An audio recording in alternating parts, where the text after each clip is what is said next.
A continuación, Noticiero Telesucesos. Clasificación A. Apto para todo público. Un noticiero pensado para usted porque se lo merece. Nos acercamos a la realidad desde diferentes perspectivas. Noticiero Telesucesos. Primera parte del Noticiero Telesucesos con las noticias más importantes del día.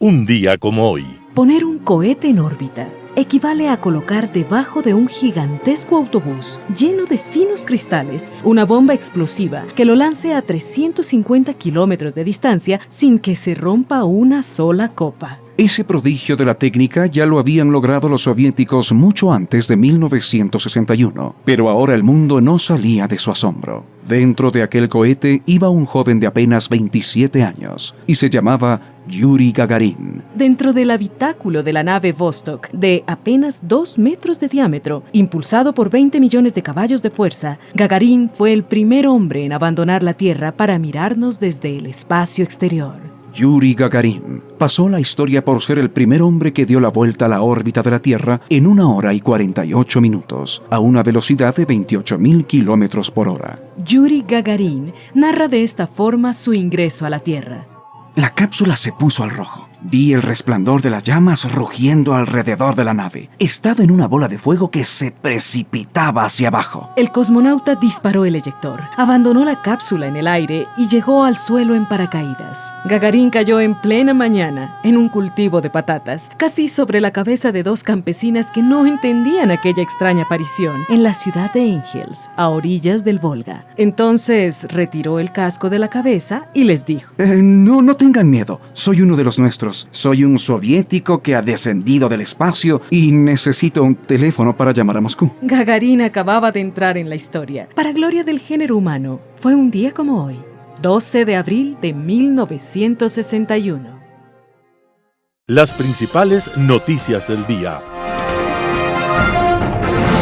Titulares. Diego Ordóñez dejará la Secretaría de Seguridad Pública.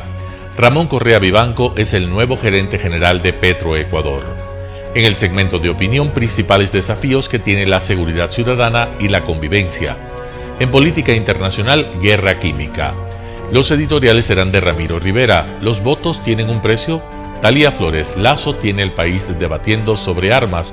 ¿Usted le dispararía a alguien? Noticias del día. Diego Ordóñez dejará la Secretaría de Seguridad Pública. Diego Ordóñez dejará la Secretaría de Seguridad Pública, así lo dio a conocer una fuente del gobierno. Según la información compartida, Ordóñez permanecerá en su cargo hasta el viernes 14 de abril del 2023. Durante la jornada del martes 11 de abril se filtró la información de que Ordóñez presentó su renuncia al cargo. Aún no se conoce quién será la persona que ocupe su lugar. Se estima que el próximo lunes se conocerá su reemplazo. Diego Ordóñez asumió la Secretaría Nacional de Seguridad Pública y del Estado el 2 de agosto del 2022. El presidente Guillermo Lasso le encomendó en su momento la elaboración de políticas públicas, planificación y coordinación de acciones en materia de seguridad. Ordóñez deja el gobierno tras una serie de críticas de diferentes actores políticos y sociales por el incremento de actos violentos que se han registrado a lo largo del primer trimestre del 2023. Y tras una de las jornadas más violentas que ha vivido Ecuador, con el ataque armado ocurrido en el puerto de Esmeraldas. Diego Ordóñez se desempeñó como asambleísta entre mayo del 2021 y febrero del 2022, representando al movimiento Creo. Después de renunciar a su curul en la Asamblea Nacional, trabajó como consejero presidencial.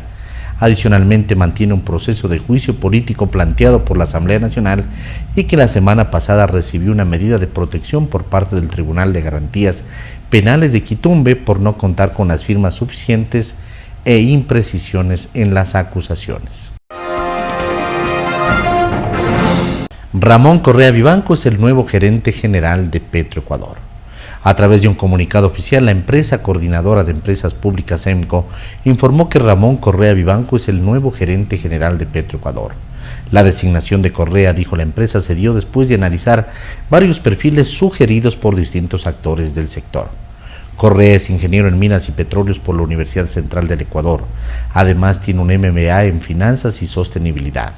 Según la Contraloría, entre mayo y agosto del 2022, Correa fue subsecretario de Exploración en el Ministerio de Minas y entre agosto del 2022 y marzo del 2023 fue gerente de Exploración y Producción de Petroecuador.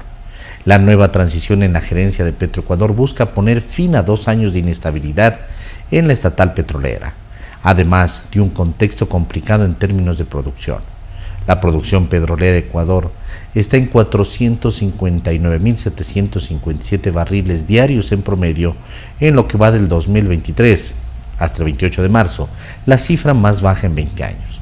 Hay factores naturales coyunturales que explican esa caída de la producción, como el socavón en el río Márquer, que sacó de operación los 2 oleoductos de Ecuador. Además, existen factores estructurales que ahondan la crisis en la producción petrolera, como la creciente conflictividad social en la Amazonía. Pero no solo los paros de las comunidades y cortes de energía que se arrastran desde el 2022 han retrasado las metas de aumento de producción de Petroecuador. Los planes también se han enredado en medio de los cambios en la gerencia de la principal petrolera del país. Durante los casi 23 meses que lleva la gestión de Lasso, han pasado 6 gerentes por Petroecuador. Entrevista del día. La mañana de este miércoles pasó por Radio Sucesos Francisco Jiménez, exministro de Gobierno, para hablar sobre la situación política del país. Escuchemos qué es lo que dijo. Viviendo.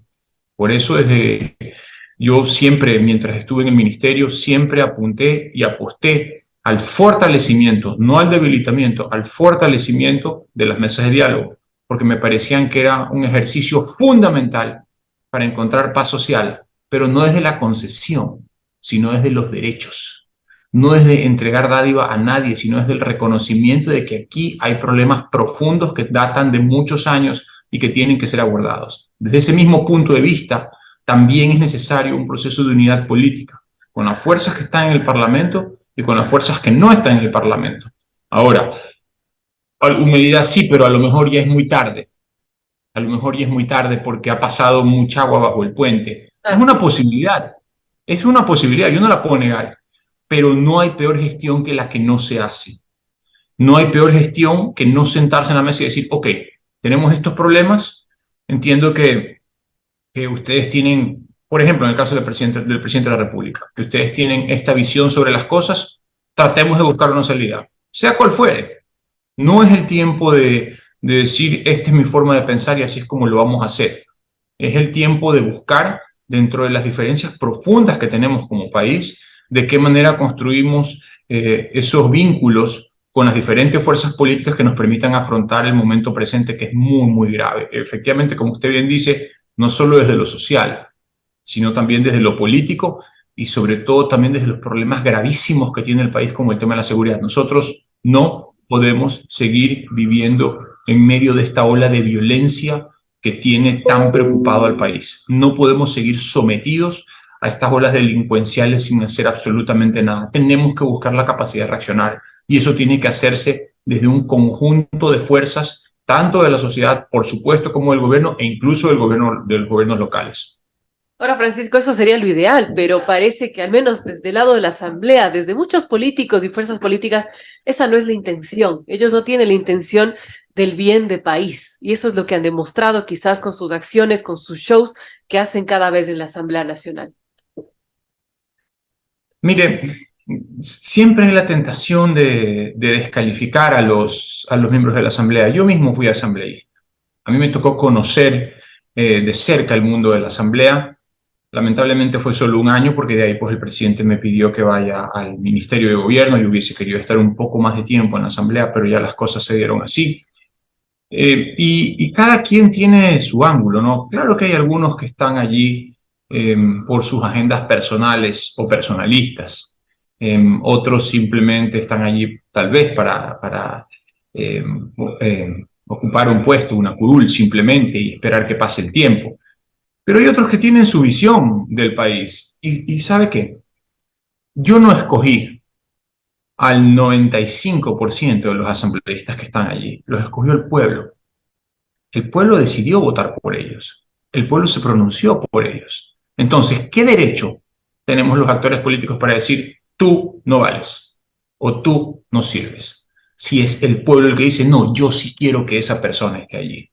Nosotros estamos obligados a coexistir entre diferentes. Estamos obligados a coexistir entre personas que a veces ni siquiera comprendemos sus intenciones, pero que están allí.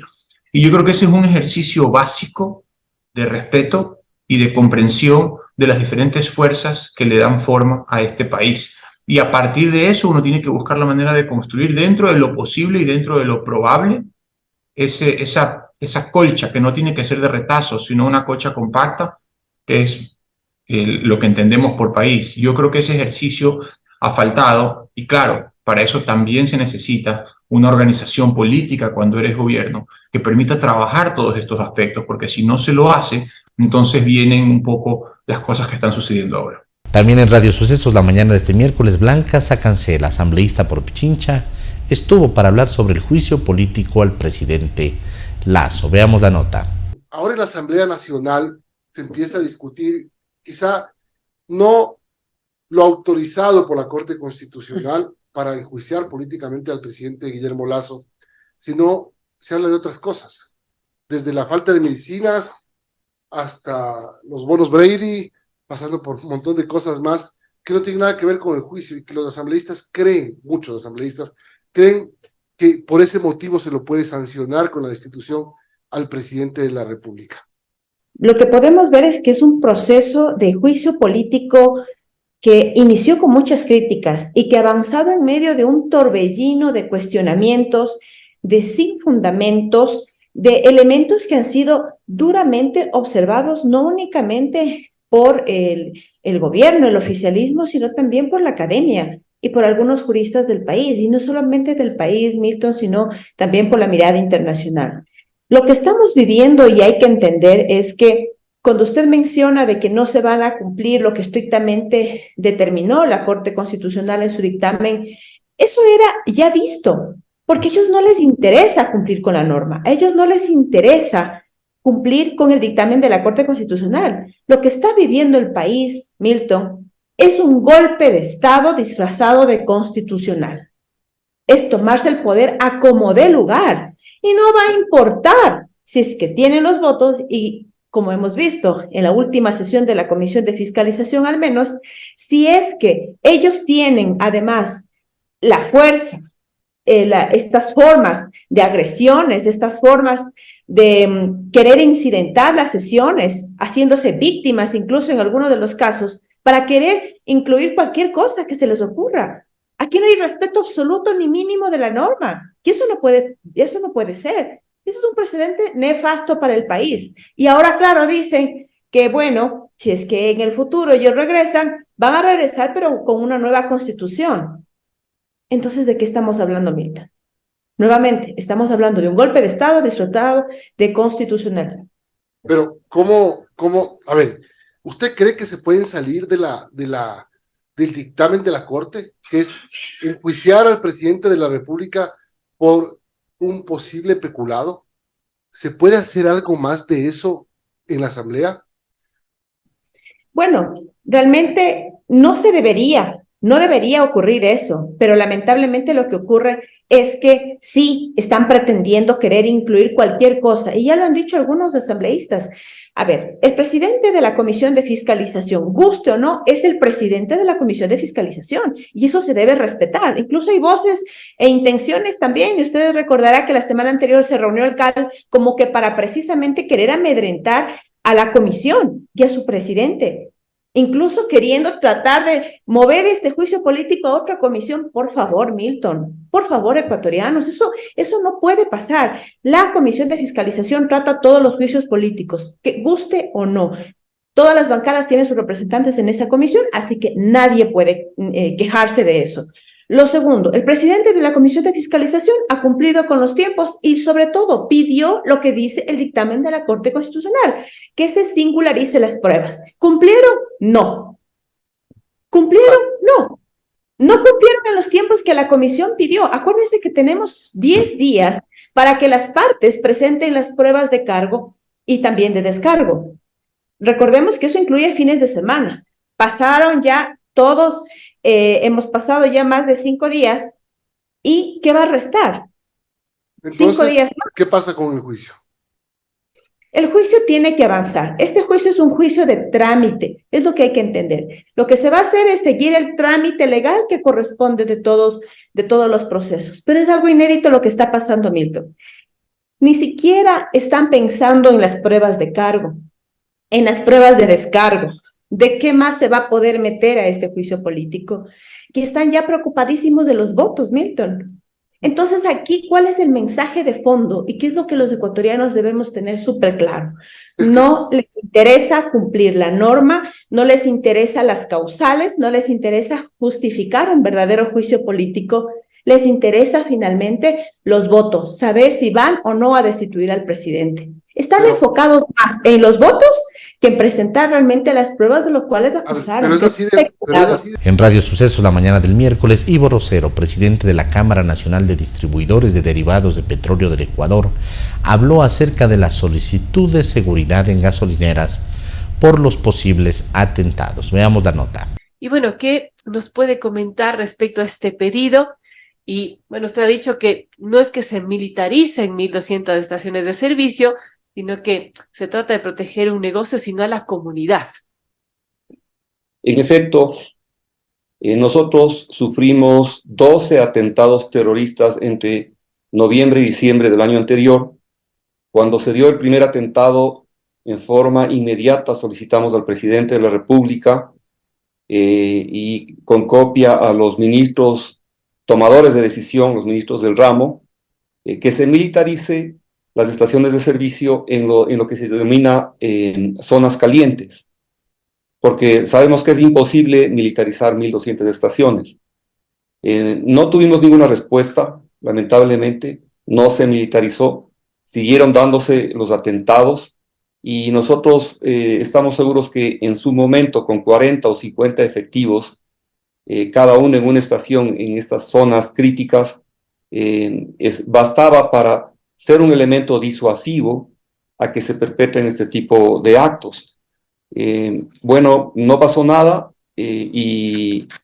por parte del gobierno, y la semana anterior tuvimos 2 eventos adicionales. Uno en Quitumbe, donde se colocó un cilindro de gas con tacos de dinamita. Nos estaban explicando la onda expansiva, si estallaba este dispositivo con la estación de servicio, era de aproximadamente 500 metros.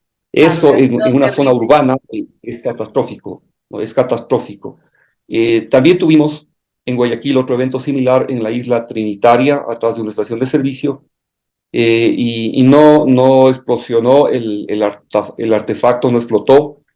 Es importante mencionar que gracias a Dios hasta el día de hoy no se ha dado una explosión mayor. Nosotros hemos sido muy enfáticos en este sentido. El momento que se dé una explosión mayor, pueden darse escenarios como de guerra, ¿no? Afectando varias manzanas, como se ve en Siria. Entonces, es un tema sumamente grave, que puede prevenirse con una acción rápida del gobierno, que no necesita pasar por la Asamblea Nacional o por la Corte Constitucional, porque nosotros somos un sector estratégico, vendemos un producto estatal, que es el combustible, y medidas como esta ya se tomaron en gobiernos anteriores. Adicionalmente, nosotros estamos pidiendo que se haga efectiva la disposición de prohibir que circulen 2 personas en motocicleta. En nuestro caso, el 95% de los atentados, ya sean asaltos, extorsiones o cuando lanzan un artefacto explosivo, e incluso lamentablemente sicariatos, se han producido por 2 personas de motocicleta, y normalmente el de atrás, la persona que va atrás, es la que lleva el arma o el artefacto explosivo. Esta disposición ya tuvo efecto en gobiernos anteriores. Incluso se les exigía a los motociclistas llevar un chaleco identificativo, y funcionó. Entonces, sabemos que esta resolución por parte de la NT está vigente desde junio, julio del año anterior, pero no se aplica. Un panorama de noticias para su estatura intelectual.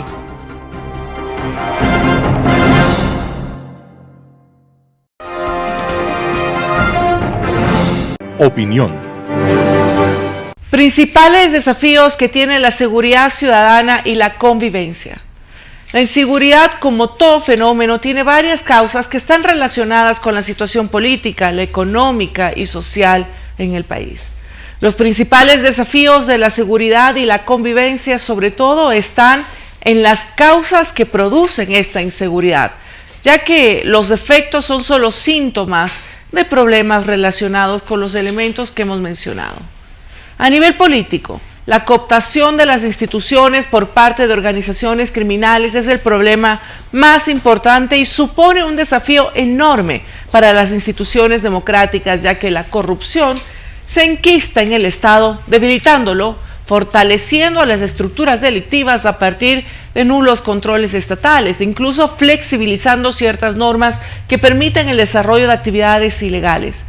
Uno de los ejemplos de esto puede ser la minería ilegal, que a partir de la flexibilización normativa permite su operación y ampliación de explotación y exploración a vista y paciencia de las autoridades.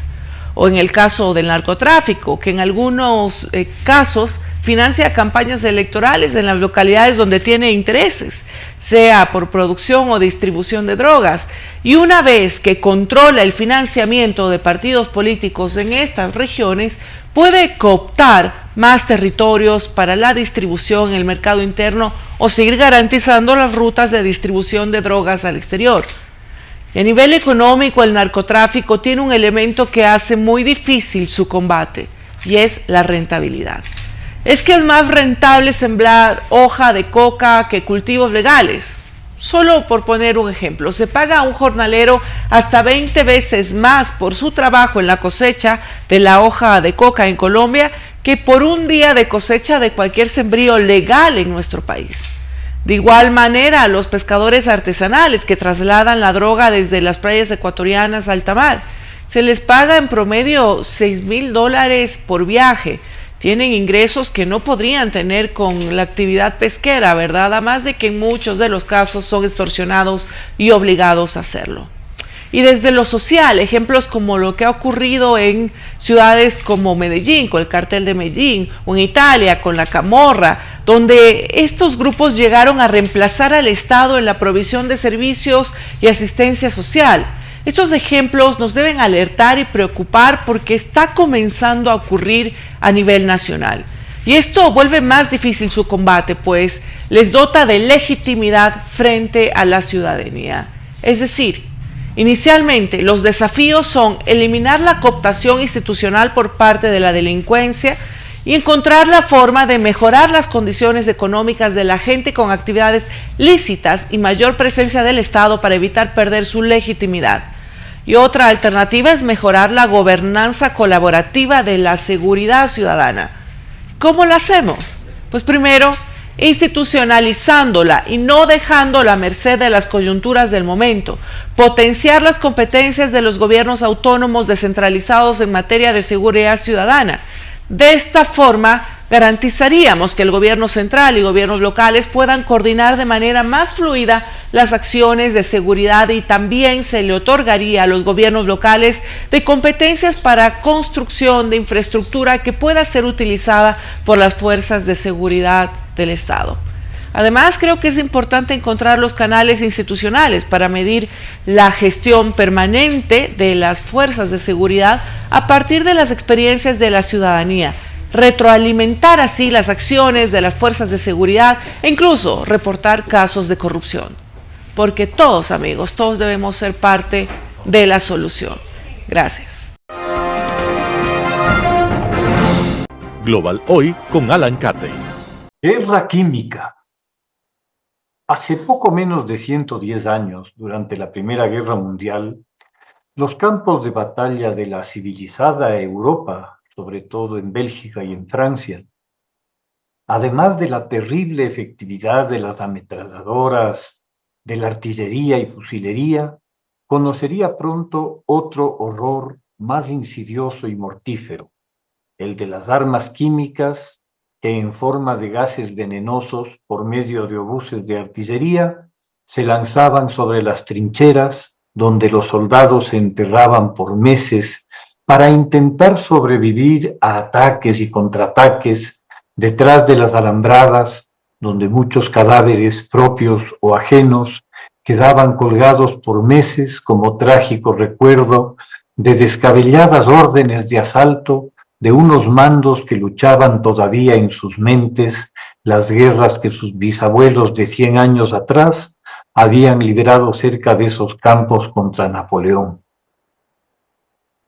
Tan terrorífico resultó el uso de estos gases que al concluir el conflicto se estableció que su uso debía ser prohibido en futuras guerras por los gravísimos riesgos que conllevaban, al poder ser empleados incluso contra civiles en las ciudades, con catastróficos resultados por la gran concentración de personas.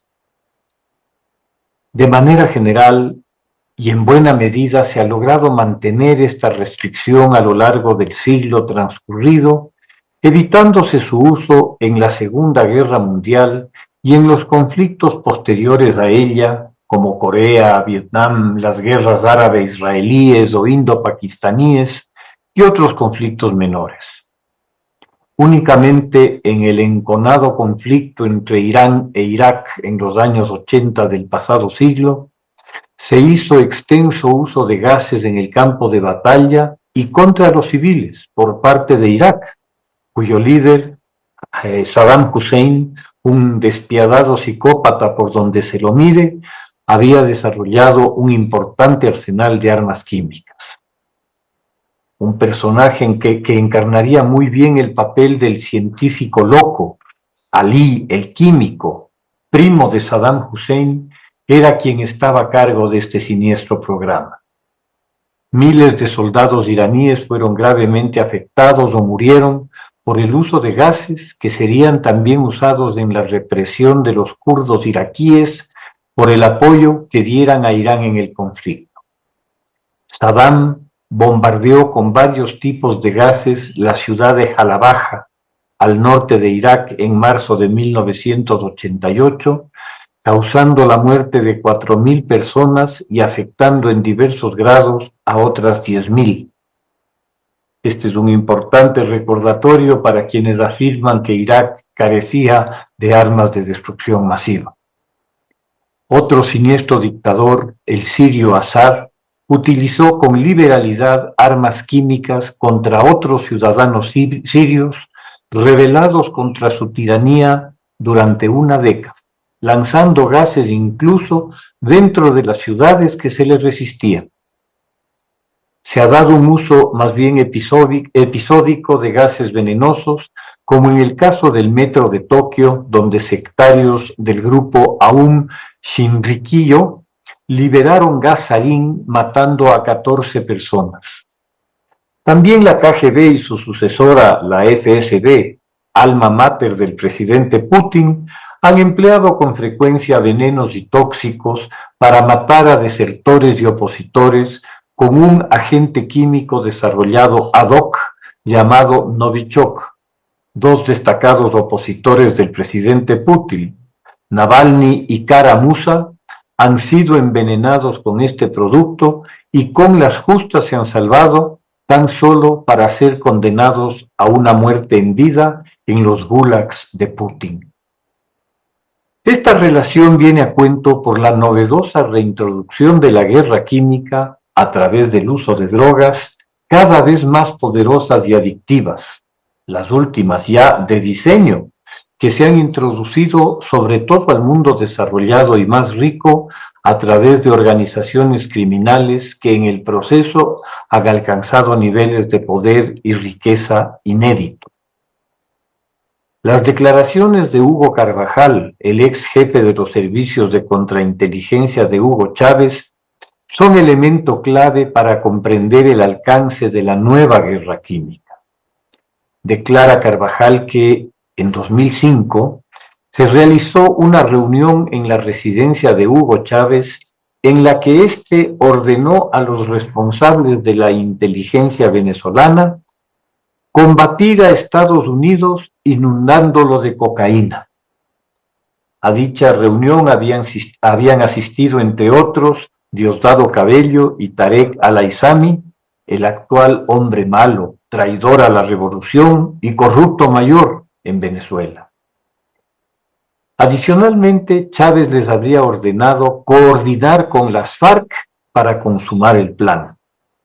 Carvajal declara que se dieron varias reuniones posteriores de seguimiento en las que se definieron, por parte de Cabello, las rutas terrestres y marítimas para el tráfico de la cocaína, misma que el propio Carvajal ya había conseguido de las FARC, definiendo la distribución de las ganancias y las formas de pago, que incluían la entrega de armamento y municiones, incluyendo misiles antiaéreos y explosivos para las FARC. Poca duda puede quedar entonces del cómo ha mutado la guerra química, que ya no está diseñada para su uso en los campos de batalla habituales, sino para afectar lo más severamente posible la mente y la vida de la mayor cantidad posible de personas, sobre todo las más jóvenes, en territorio enemigo.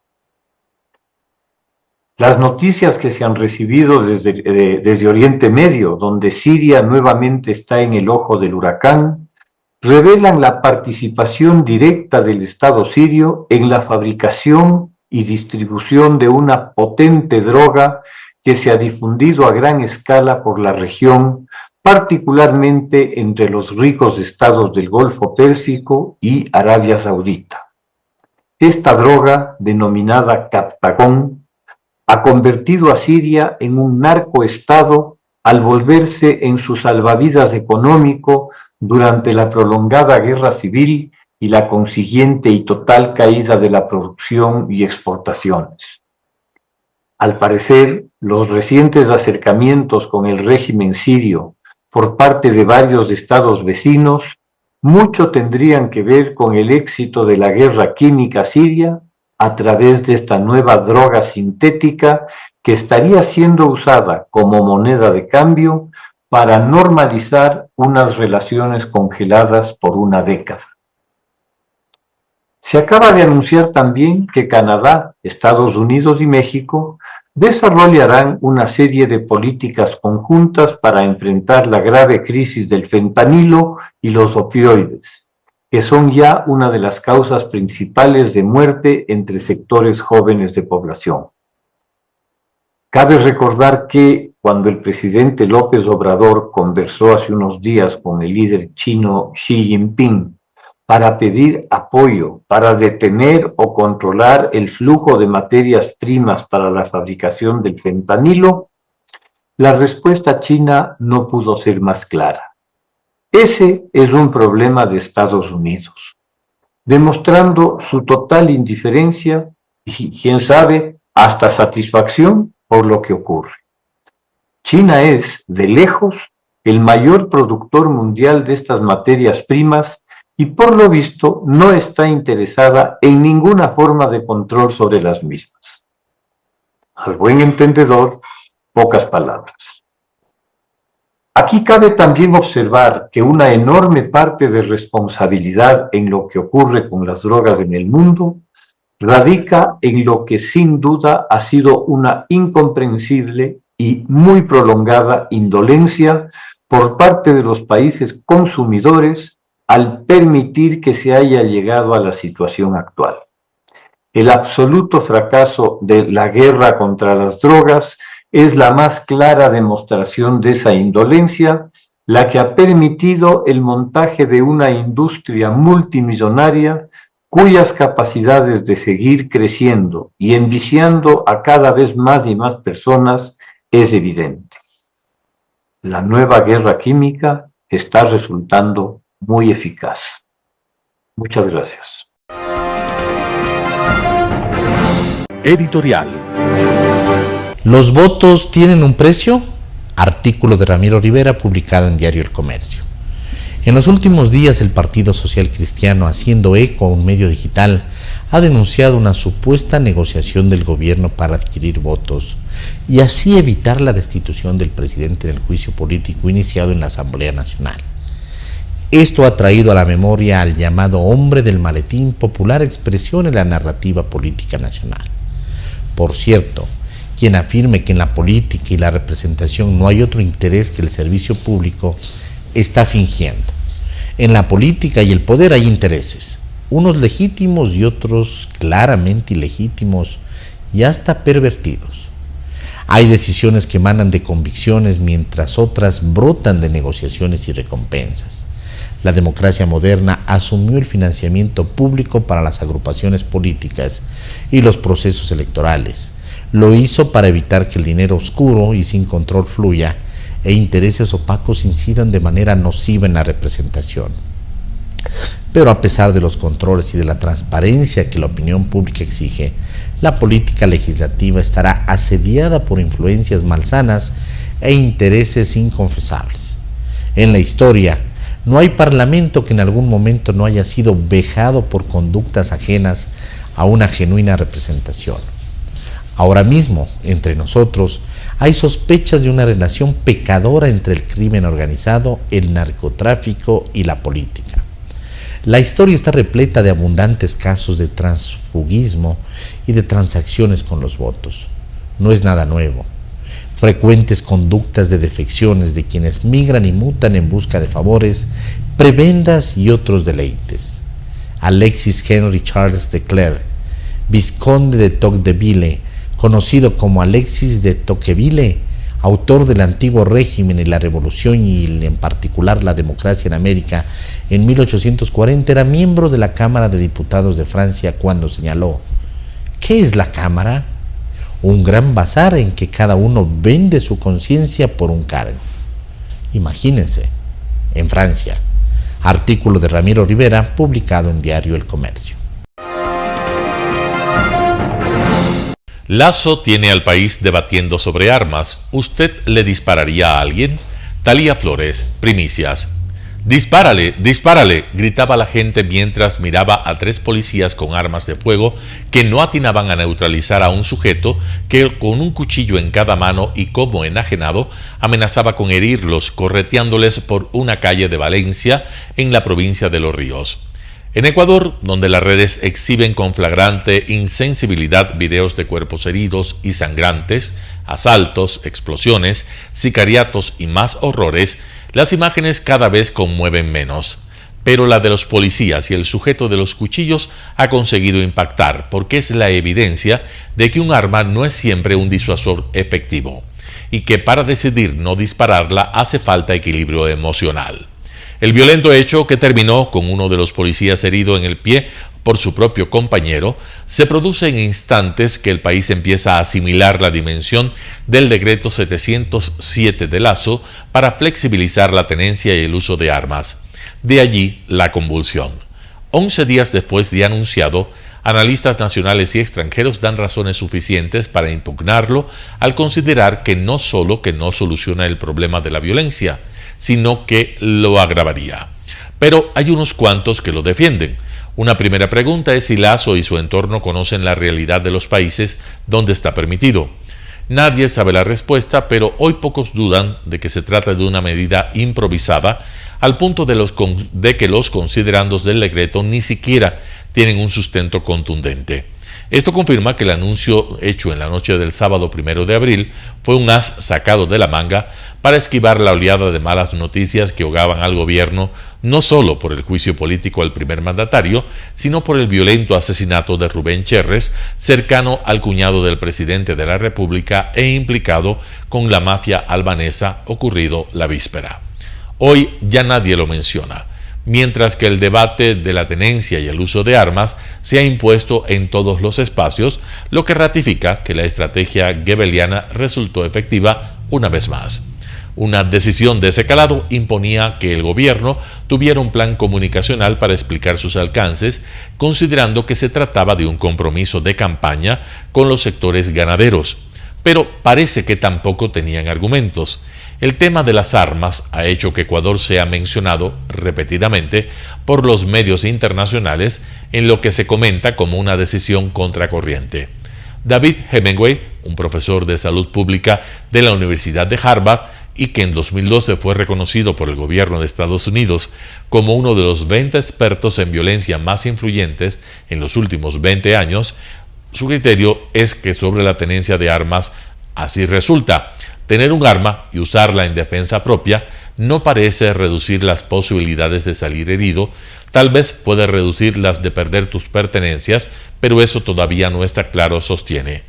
A la BBC de Londres le dijo que lo que se sabe es que cuando se tiene un arma en casa, esta se usa más a menudo en contra de la propia familia y no contra un extraño que ha entrado.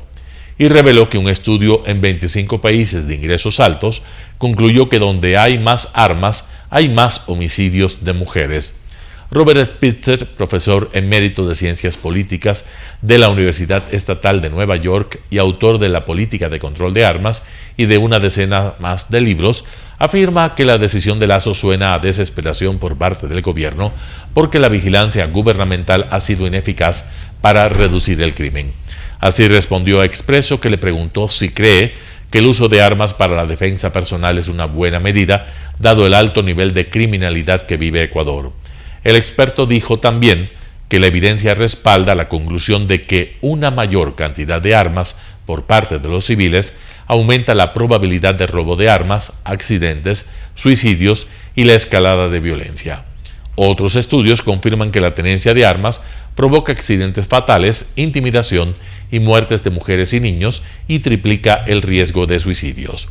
Para Carolina Andrade, experta en gobernabilidad de instituciones de seguridad e inteligencia, un arma de fuego en los hogares incrementa en un 500% la probabilidad de violencia con esa arma. Un dato así provoca pavor si se recuerda que en Ecuador hubo 332 femicidios en 2022 usando armas blancas y asfixia. No hace falta imaginar lo que sucedería si poseen un arma de fuego. A la luz de estas experiencias, la decisión de Lasso es irresponsable, refleja la ausencia de políticas de seguridad y suena a rendición ante el crimen organizado. Propiciar que la población pueda armarse en un contexto de violencia extrema luce aberrante. Ecuador debería trabajar para desarmar al país, sostiene Fernando Carrión, un estudioso de la seguridad, al tiempo de revelar que existirían 400.000 armas en manos de la población. El investigador Luis Córdoba afirma que la flexibilización de la tenencia y porte de armas aumentará el tráfico y expandirá el mercado de armas. En este contexto, la condena y oposición de las universidades al decreto 707 están justificados. Solo debatir el uso y tenencia de las armas ha disparado reacciones insólitas que han dejado entrever situaciones emocionales perturbadoras de algunas personas, sin importar si son ilustradas o no. Para cuestionar el decreto, han usado un lenguaje tan violento que muchas frases parecen munición para herir las sensibilidades, dejando en evidencia que la palabra también puede ser un arma letal. Lo que ha hecho el gobierno de Lasso con ese decreto es, por un lado, complacer a la gente que se siente indefensa y clama tener un arma para defensa personal. Esto resulta perverso porque transfiere a los ciudadanos la responsabilidad estatal de la seguridad y la protección, cuando el monopolio del uso de la fuerza lo tiene el Estado.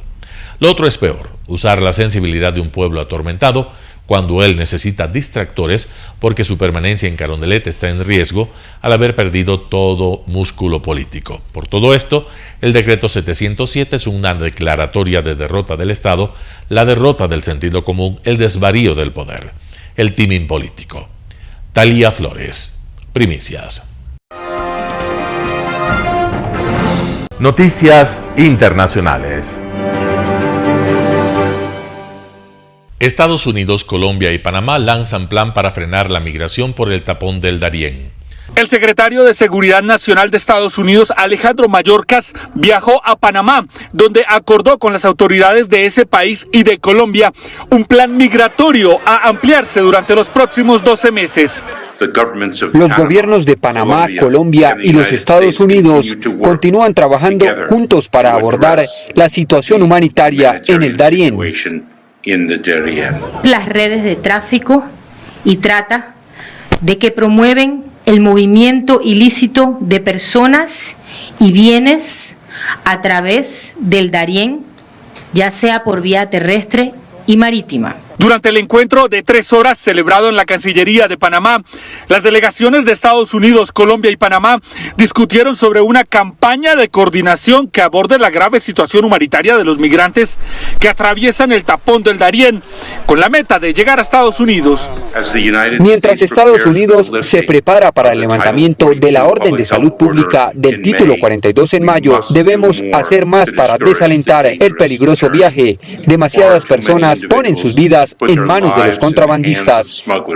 Dentro del encuentro se realizó un llamado a frenar el flujo migratorio que busca parar la violación de los derechos humanos a quienes cruzan la selva más peligrosa del mundo. Sirve como un llamado a la acción para que toda la región se una para abordar la migración irregular.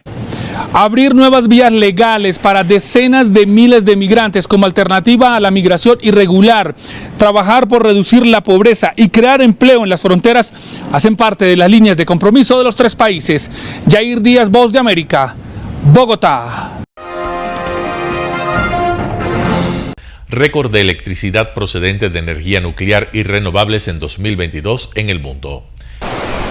Las acciones para frenar el cambio climático no siguen el calendario previsto por Naciones Unidas, pero estos investigadores creen que 2022 puede haber constituido un importante punto de inflexión. Lo asegura un informe publicado por Ember, un instituto de investigación independiente británico sobre energía, que analiza datos sobre el consumo energético en 78 países que representan el 93% de la demanda mundial de electricidad.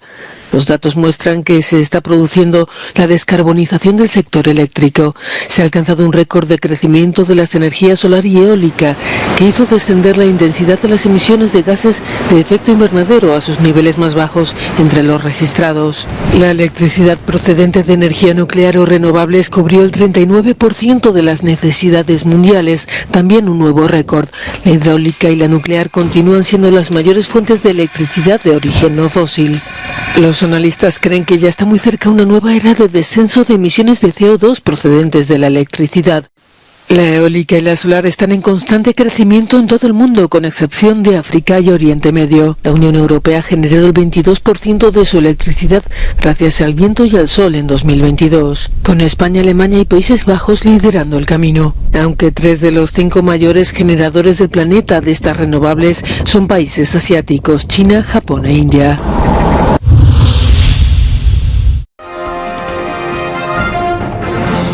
Sin indicios sobre la filtración del Pentágono, Lloyd Austin promete una investigación exhaustiva. Primera declaración del secretario de Defensa tras la reciente filtración de documentos del Pentágono. Sin indicios de momento, al menos de conocimiento público, Lloyd Austin ha asegurado que no cejarán en su empeño hasta descubrir la fuente de la fuga de información que se ha propagado como la pólvora por las redes sociales.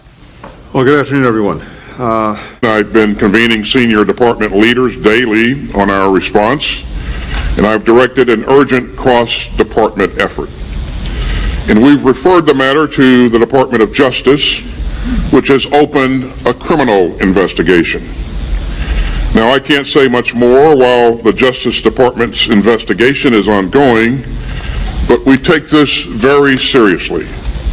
And we will continue to work closely with our outstanding allies and partners, and nothing will ever stop us from keeping America secure. La última semana fueron hallados en redes sociales varios documentos militares y de inteligencia de Estados Unidos relacionados principalmente con la invasión rusa de Ucrania. Estos documentos, cuya autenticidad aún no está confirmada, también apuntan que Washington podría haber espiado a aliados cercanos como la propia Ucrania o Corea del Sur e Israel.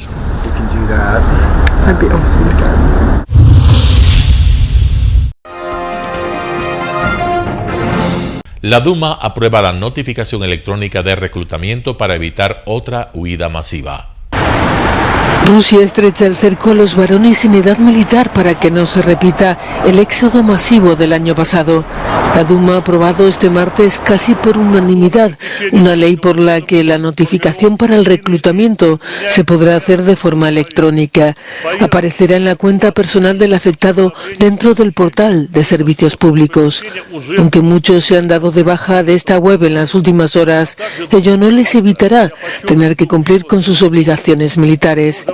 Los convocados que no acudan al centro de alistamiento en un plazo de 20 días verán restringidos sus derechos para abrir un negocio, sacarse el permiso de conducir o pedir un crédito. En el actual sistema se entregan en mano en papel en sus direcciones registradas o en su lugar de trabajo y deben firmarlas personalmente.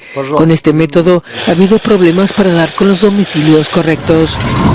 Esto sucede mientras en la guerra se espera, según el jefe del grupo de mercenarios Wagner, una inminente contraofensiva ucraniana que podría contar con 400.000 efectivos. Entre los moscovitas, sentimientos encontrados entre el deber para con la patria y la angustia de una próxima gran movilización. Но это инструмент, я так понимаю, для того, чтобы как-то заставить. Просто человек, это касается тех, кто, наверное, не хочет служить, отдать долг Родине. Не знаю, мне кажется, такое время надо быть вместе с Родиной. Цифровизация — это, конечно, здорово, но печально, что это является сигналом следующей волны мобилизации, скорее всего. Хотелось бы, чтобы поменьше людей пострадало от этого. Los cambios deben ahora ser aprobados por el Consejo de la Federación o Cámara Alta y por el presidente Vladimir Putin para entrar en vigor.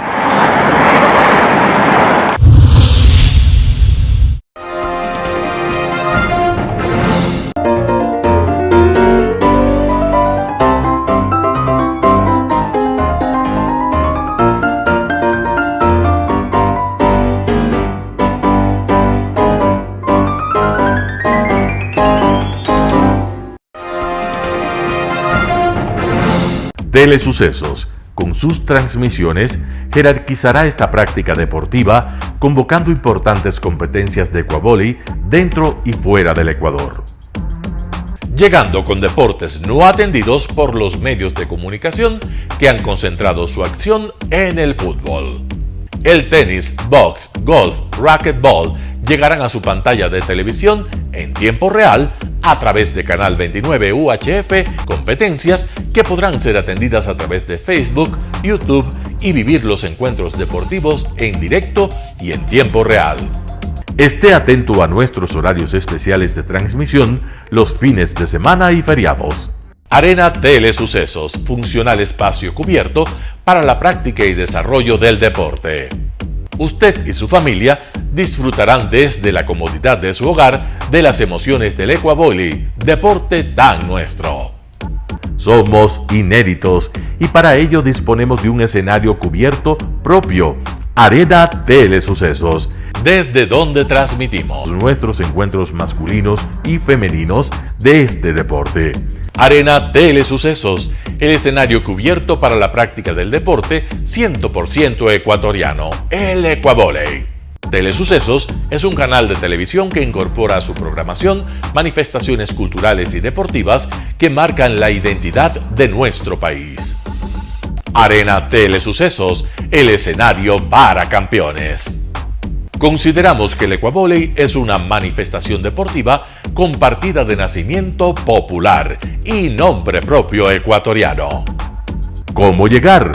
Nuestras instalaciones se encuentran en el norte de la ciudad, en un sector de gran crecimiento y desarrollo urbano al que se accede a través de la vía E35, más conocida como la Avenida Panamericana Norte. Desde el centro comercial El Portal, a 2 kilómetros a la derecha, se encuentra la calle García Moreno, antiguo camino a Llano Grande, una arteria en la que se desarrollan dinámicos comercios. Junto al centro comercial Ciudad Alegría, a 100 metros, hemos llegado a nuestras instalaciones, Arena Telesucesos, la cancha del ecuavóley. Arena Telesucesos atiende deportes de su preferencia: básquetbol, tenis de mesa, esgrima, taekwondo, fútbol sala, box, halterofilia. Por fin tiene usted un espacio de difusión de su deporte preferido. Telesucesos, el canal de televisión siempre inédito. El noticiero Telesucesos es retransmitido de lunes a viernes a las 7 horas por Radio Planeta Sur 106.1 FM de la ciudad de Loja. Noticiero Telesucesos.